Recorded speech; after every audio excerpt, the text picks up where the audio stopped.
course of discussing movies, the host will spoil plots. You've been warned.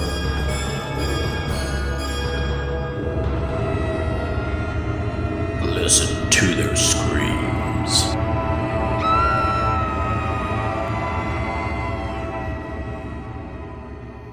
Greetings, ghouls and creeps, and welcome to Listen to Their Screams, a horror podcast that feels like you're chatting with friends. I am one of your friends, Dave. I'm joined as always by our other friend, Ike. Ike, how are you? I'm doing pretty great. I'll repeat my same corny joke that I did in the other episode, but I'm terrific. There you go. And if you've listened to, which I hope you have, listened to our normal spoiler-free episode where we talked about all the news and all that kind of stuff and gave our spoiler-free review of Terrifier 3. This is a bonus episode that we're releasing because we love the Terrifier franchise. We love Art the Clown. And we thought, you know what? We want to talk more about this. So all this episode here is a second review and kind of an alternate review of Terrifier 3. This one, and I'm warning you now, this is my one time saying it. So if you be warned, this review is full of spoilers. We're going to talk about anything and everything we want to talk about. If you have not seen Terrifier 3 or whatever it may be, if you do not want anything spoiled, stop now. Stop. Just go. Listen to our spoiler free, watch the movie, then you can come back to this. I've warned you. I've done my due diligence. I'm done with it. This is our spoiler-filled review of Terrifier 3.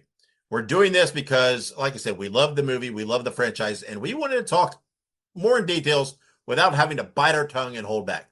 Now, we're not doing this with all movies. It's just not happening. Maybe it's just the few movies every once in a while that might come up. And this is definitely one of them. So, if you listen to our spoiler-free review and the other episode, you know we love the movie. I gave it a 4.5 out of 5. I gave it a 4 out of 5 screams. We love the movie. No surprise. Blah, blah, blah. But we're going to talk more about some details in this movie, some questions maybe we have, some observations we made. And I do have a few notes that I took of things that I want to discuss. So, I'm super excited to get into this. Let's start with the infamous opening scene that everybody's been talking about. Yep. Right? We've heard all this hubbub about how the opening scene is this and that. It is a spectacular opening scene. So awesome. And it's wild to me, though, that it can be so violent and horror-filled, but yet it's just so Christmassy, too. It's just so cool. And one of my favorite parts is, though, I love the visual at the end of this whole sequence of Art the Clown sitting, dipping the cookie in the milk. It's just so cool to me. It's so Art the Clown.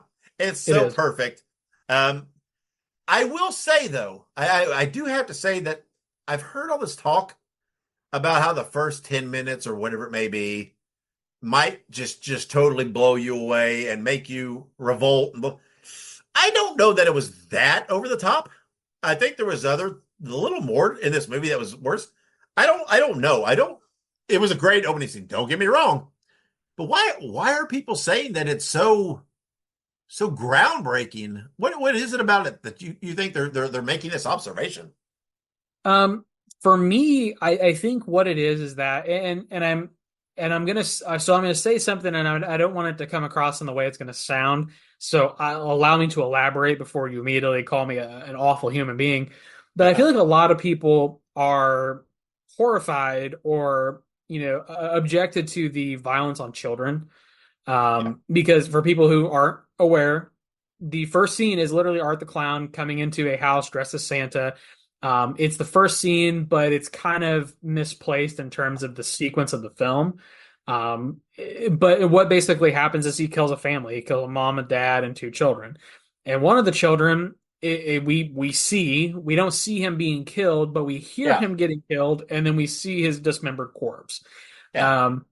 So I do think that there is some shock value to killing a child and then showing, because it's one thing to kill a kid off screen or to allude to a child's death, but to very explicitly show a child's dismembered corpse is pretty daring, I would say, because there is still a very heavy stigma. Now, to me, it was not that shocking because in All Hallows Eve, there are dismembered children. So I wasn't personally like super shocked by this because it's just par for the course. But or as the coroner says in Terrifier 1, it's just old hat.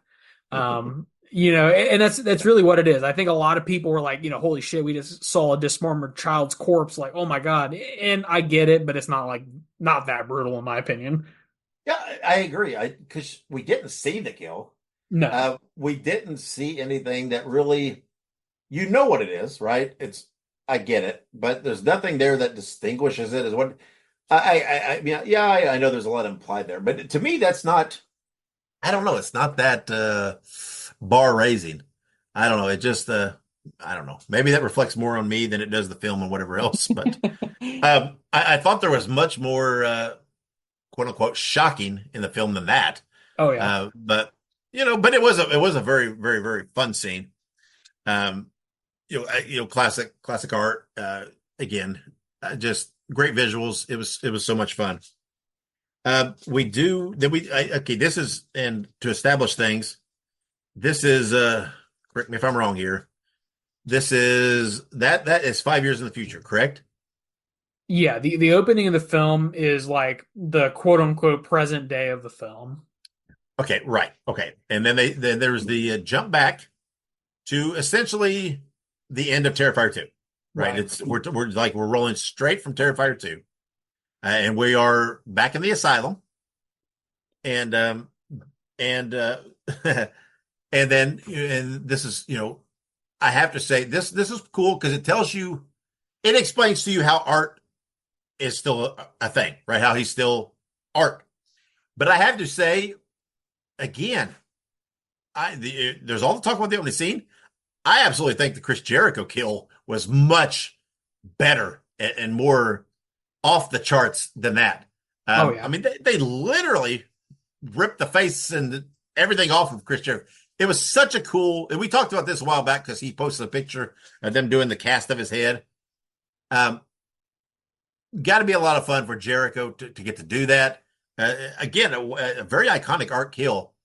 But it dives back into more into art, more into the possession, what he is, right? Starts giving more indication of where we're going and starting to answer some of those questions of what's up with art and what is he exactly, right? Because coming through the first film, you just think he's just a guy, he's just a Yeah. person. Into the second film, you start realizing, nope, there's more to this, but there's not a lot of answers really through that second film.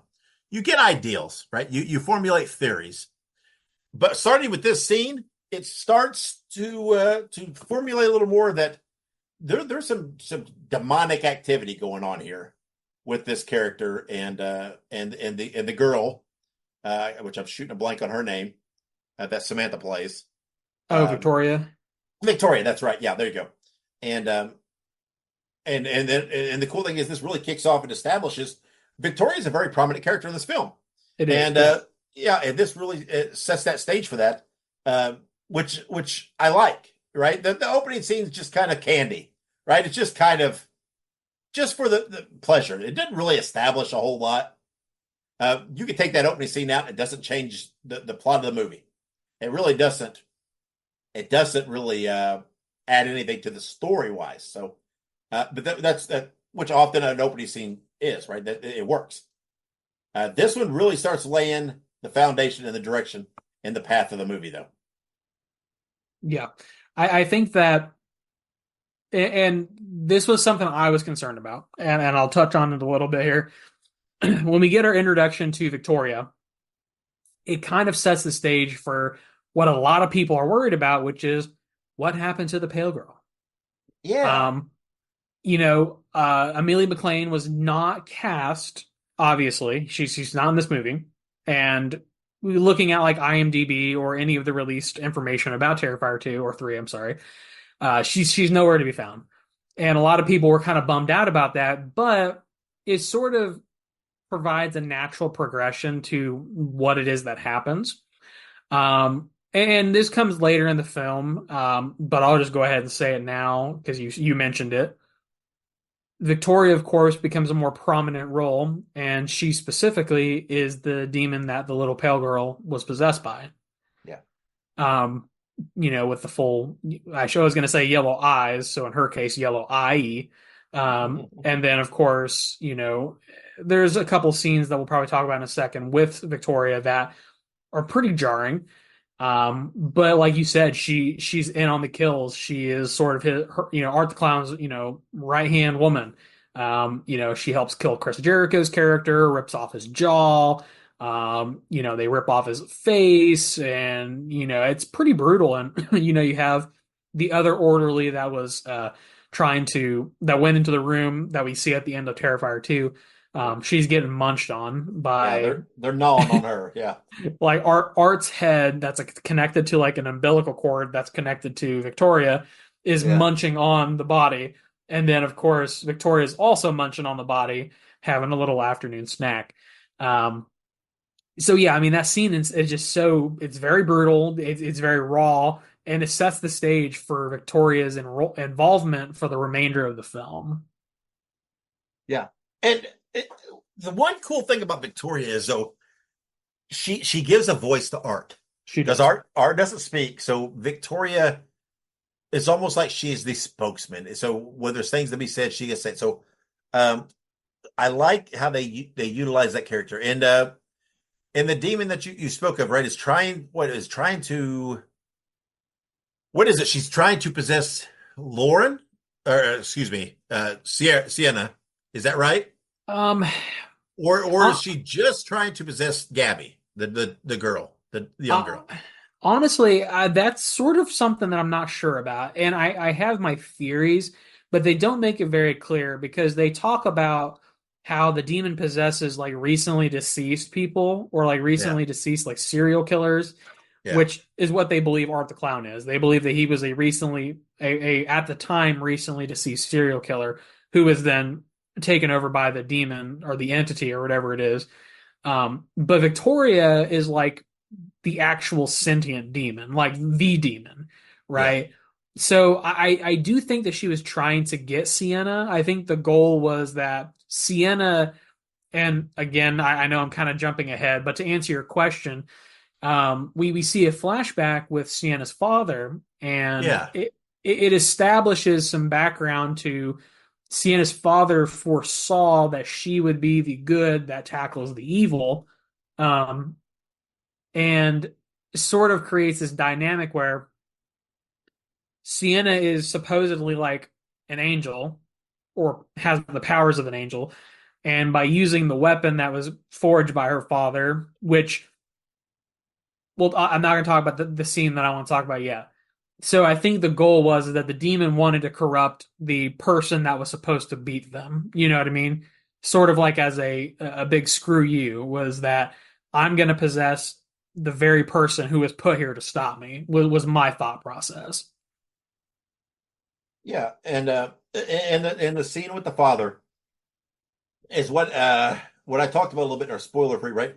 Where it dropped a little bit, but that's something that I felt didn't get resolved entirely, Mm. right? And that's why one of the things I said in the spoiler free review that I feel like maybe Damien Leone has the fourth film already in mind. I Right. feel like there's much more to explore there with the father. There's obviously been lots of speculation on the father's role in this. Some people thinking that Art is actually her father, blah, blah, blah, whatever it may be. Lots of theories out there.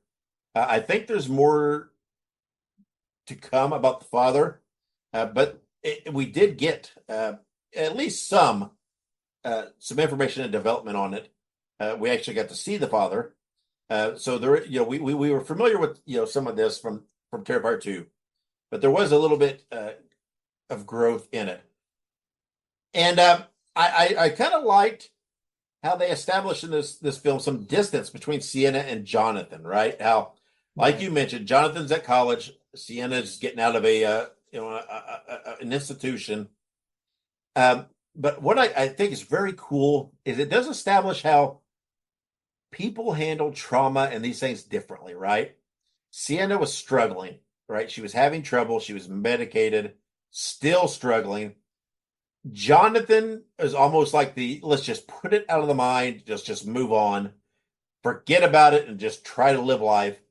I like that they were showing that two different approaches to handling this, and it did had a little tension, created a little distance between the two, almost like they didn't they didn't know how to interact somewhat, right? There was this uneasiness when they were together.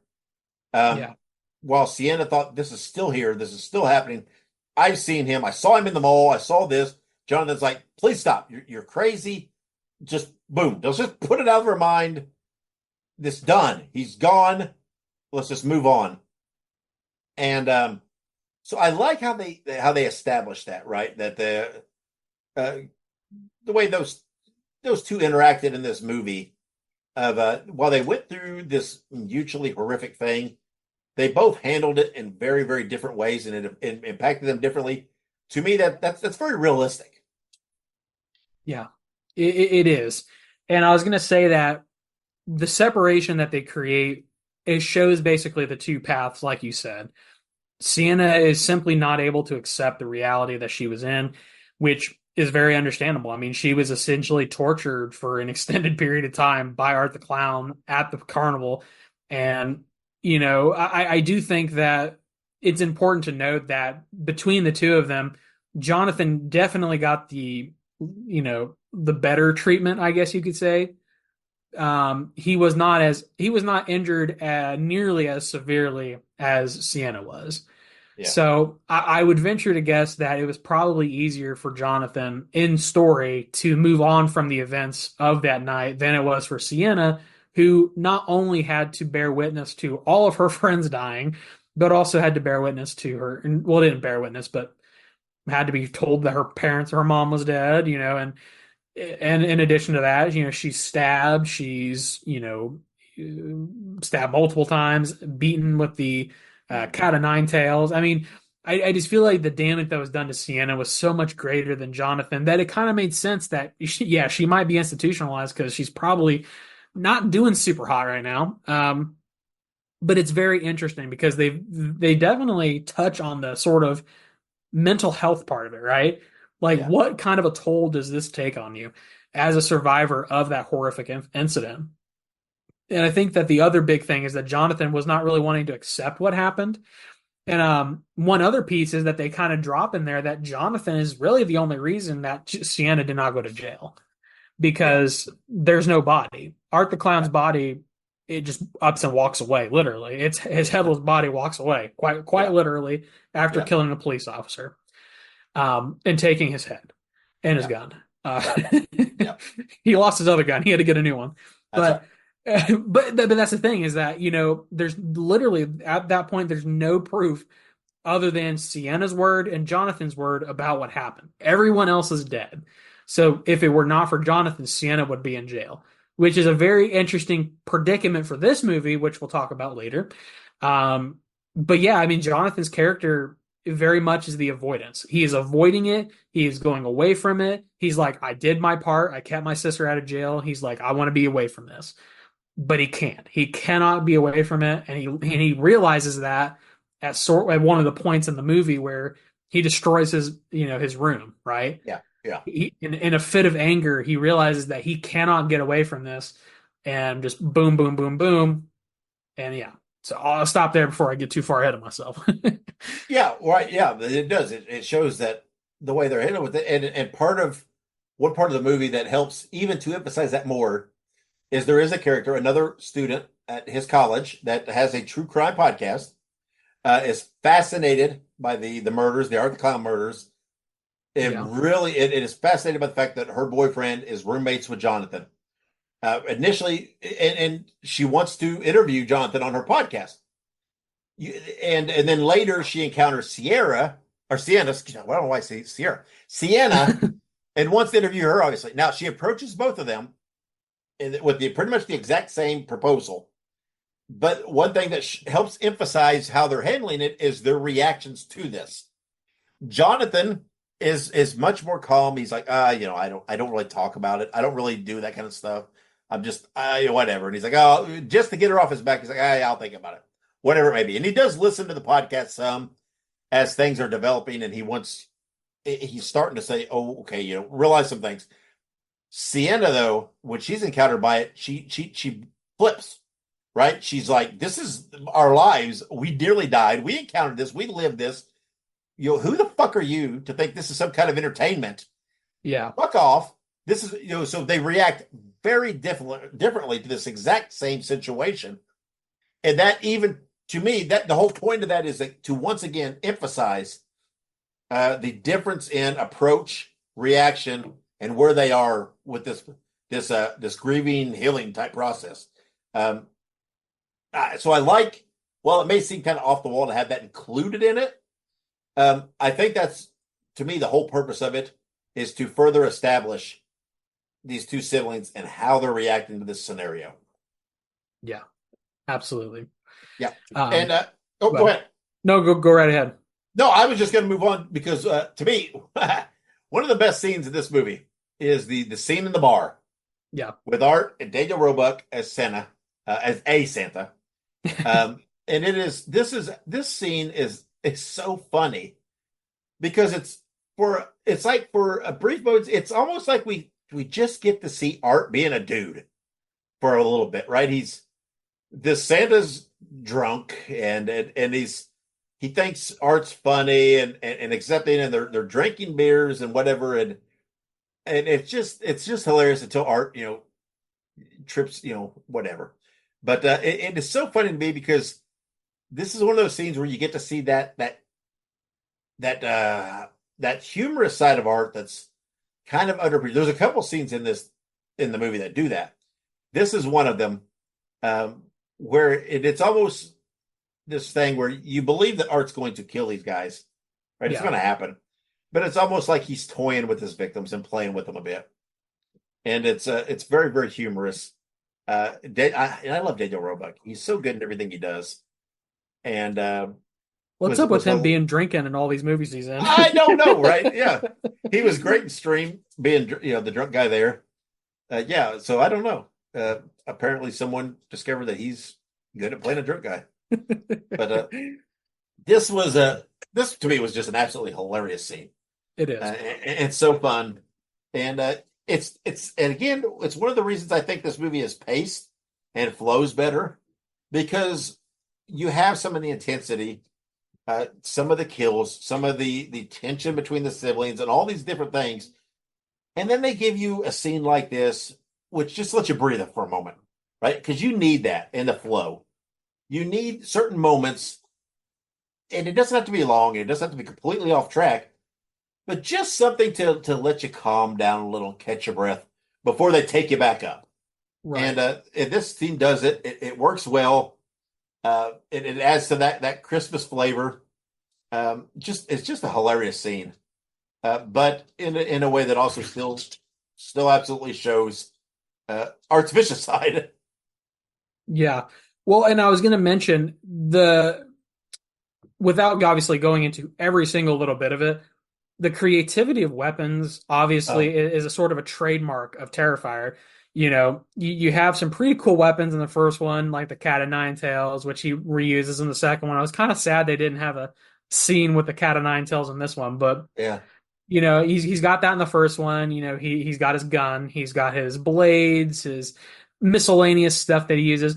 The second one, he uses acid. He yeah. uses The hacksaw. improvised the hacksaw, improvised weapons, chemicals, and then in the third one, he uses the what is it?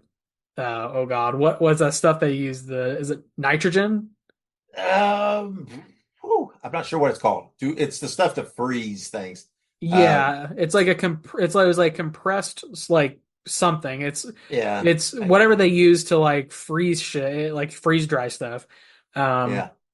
But he uses it to basically like freeze Daniel Roebuck's like hand and leg and like smashes them. He does the same Yeah, to his face later, but like it's brutal. I mean, like first of all, you're basically giving this guy instant frostbite, which hurts. And yeah, then in addition to that, you're just beating the ever living hell out of his frostbitten leg and hand, and just it crumbles. So it's just, yeah, it's insane. And like I said, the creativity of the weapons, sort of the improvisation that Art the Clown does. Yeah, yeah, and let's skip forward. Let's start getting to the meat of the movie here, Right. where he really starts encountering Sienna, right? And we didn't really mention it, but Sienna in this movie is living with her aunt and her husband, her uncle, and her cousin, right, which is Yeah. Gabby. And there's a scene where Sienna comes to, uh, and they have her aunt, and Art's there, and Victoria's there, and you're speaking of creative kills. The top to me, all the people talking about the opening scene and blah blah blah. No, no, no. To me, and we in our spoiler free of that episode, we talked about our three favorite Art the Clown kills. This right here is one of those that ranks up there is when he kills the ant Yes.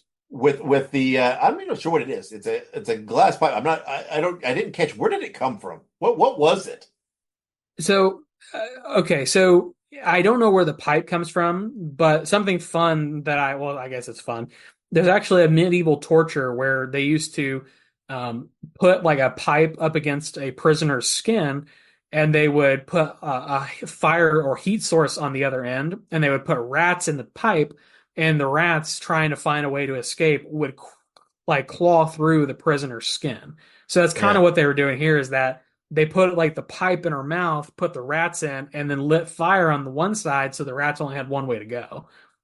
Yeah, which is what, yeah, kind of what he does here, right? He shoves the pipe essentially down her throat, um, puts the rat in it, which he picked up, I guess, earlier in the wherever they're staying, and Like the then condemned building. yeah, yeah, and puts the pipe, puts the rat in, uses the little propane torch to make the rat go down through the ant, cuts her open, pulls her. It's to me, this is like the creative kill of the movie. It is. It's the hacksaw salt and bleach kill of the movie. It's this one right here to me. Very kind of clever. Um, and then we get to the nitty gritty, right? Art and Sienna fight, showdown, whatever. And I gotta say, man, she takes such a beating, right? Everything's her hands crushed, this and that. But you start seeing some of what we mentioned with her dad and this and that because right, it's like she has some healing properties. Yeah. And this again is a question that's kind of arisen that's not really fully answered in this. What is that, right? Because she, she beheads Victoria, right?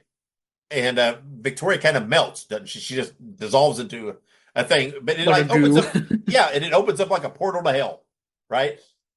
And then, am I remembering right? Does Art throw Gabby into it? I don't Or she? What happens? I can't remember how. I think Gabby went to her mother's corpse, basically Okay, like yeah, sad, and then the portal kind of just opens up under yeah, them. yeah, and she catches the edge. She's hanging on. Um, Sienna is trying to help her. Uses the whatever it is, the fire sword or whatever they call it, the magical sword to help her up. Hands the handle down. She grabs the handle.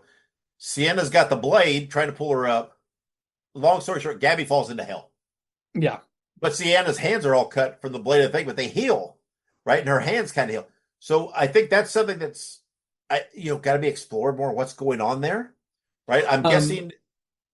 Well, I was going to say they mentioned earlier in the movie, during the conversation, the flashback with the father during the dream sequence, he says the sword will never hurt you, Okay, all right, and gotcha. which in this means that she cannot be felled by the sword, basically, is what I'm assuming. Yeah. See, and that's the thing. It raises so many questions to me about the dad It does. and what he's created these characters, created this and whatever else, and it's coming to be. And so what I mean, it makes me wonder more about the dad and what he is. And I just feel like in four he'll be a much bigger part of the movie.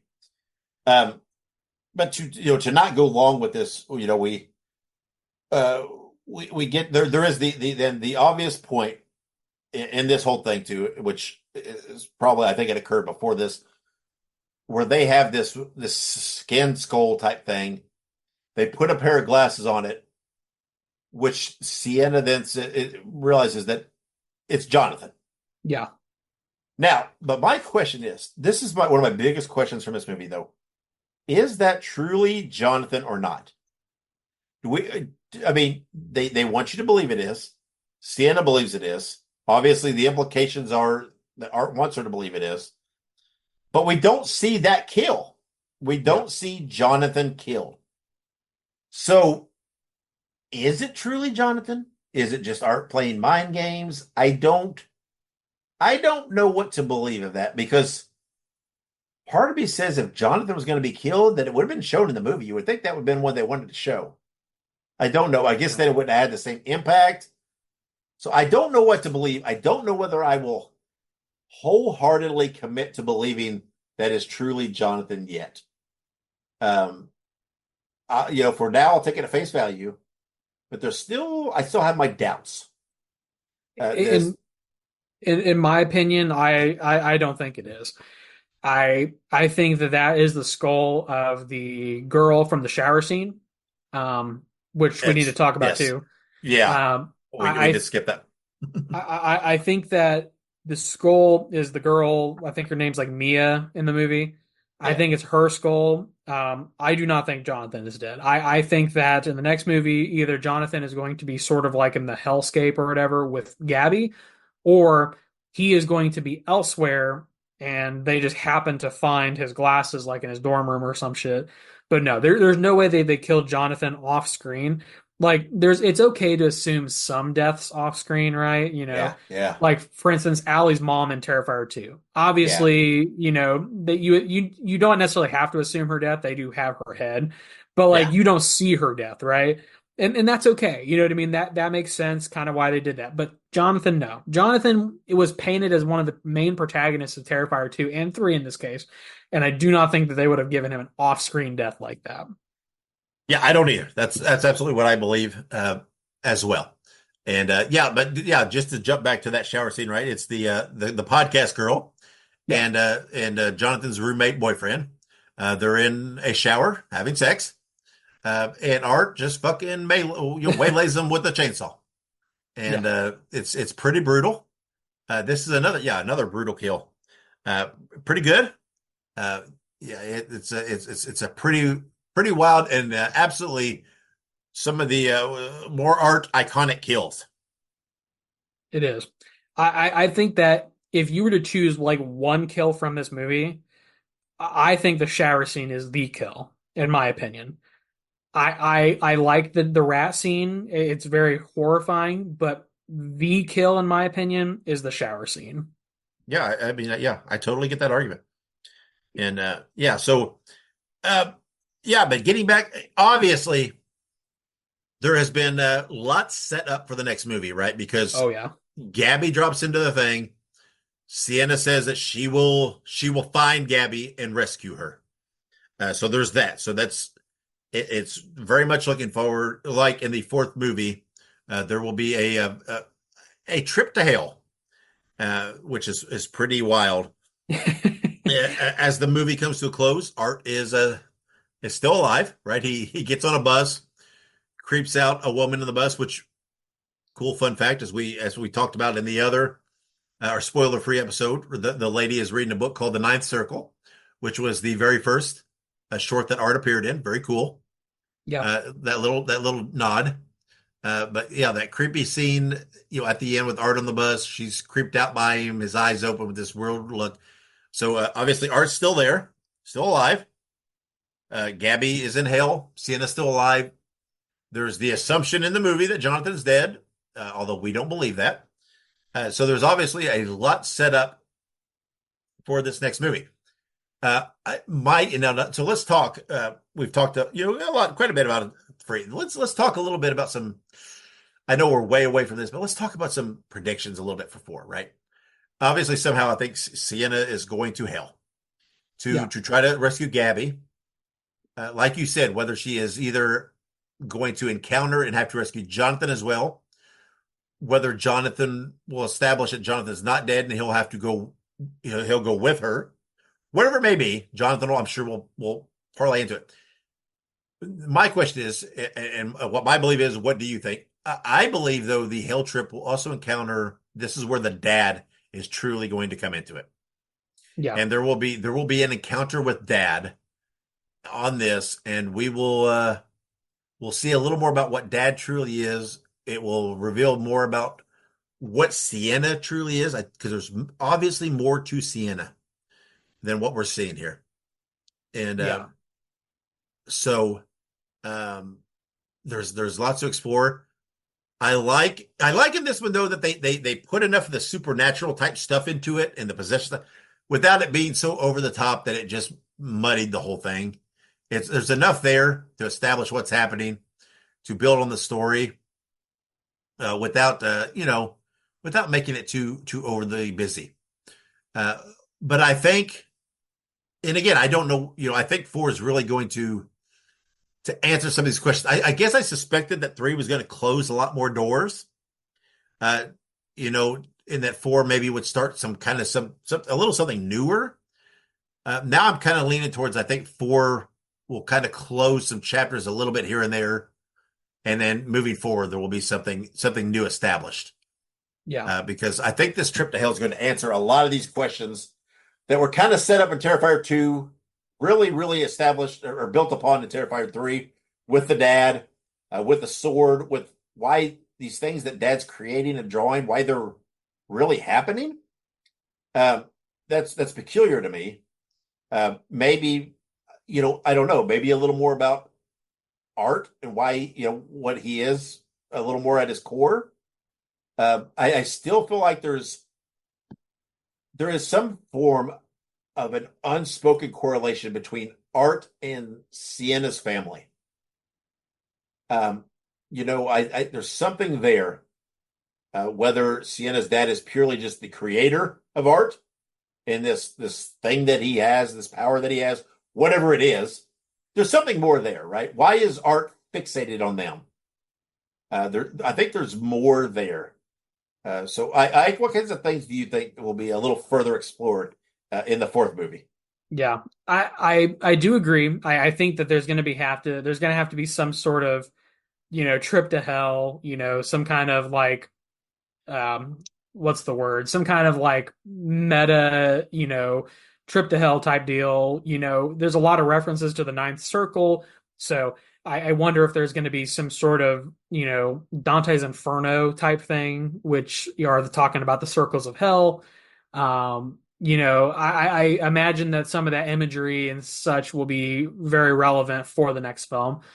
I don't believe that Jonathan is dead. I do believe that we will see him again in some way, shape, or form. Like you said, I think the dad is going to come into the picture very strongly in the next film. I think he has to, Mhm. because I feel like that there are a lot of loose ends that all kind of directly correlate to the father, right? Yeah, yeah. I just feel as if the father is sort of the quote unquote answer to the question, like what is going on. And I think that he will definitely be a huge part of the next movie. Even further than that, I think that we'll probably see, like you said, some sort of explanation as to what Art the Clown is, or maybe even who he was, because my thought process is that he was probably a prolific serial killer of some kind. Um, whether he's like ancient, has been around for a long time, maybe like Jack the Ripper or some shit. Um, and then he's just like possessed by the demon. Or maybe he's more like a lesser known, entity. I'm not sure, but I think we'll get some more answers as to what he is and why he's doing the things that he's doing, or somewhat of why he's doing the things he's doing. Because is there really an answer to that? Is another good question.